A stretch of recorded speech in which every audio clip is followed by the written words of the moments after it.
مرحبا بكم متابعينا الأوفياء. باش يجيكم غير جديد اضغطوا زر الاشتراك وفعلوا الجرس باش توصلكم الفيديوهات أول بأول. أكد اللاعب المغربي السابق عبد السلام وضو أن الناخب الوطني الجزائري جمال بلماضي قريب جدا من العودة إلى عالم التدريب من جديد.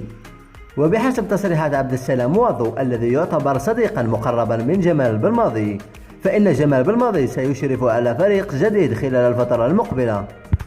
وقال عبد السلام في تصريحات لموقع أفريكا فوت: أجمل بالماضي سيعود قريبا إلى كرة القدم، هذا واضح جدا إنه لديه رؤية ومعرفة حقيقية بهذه الرياضة.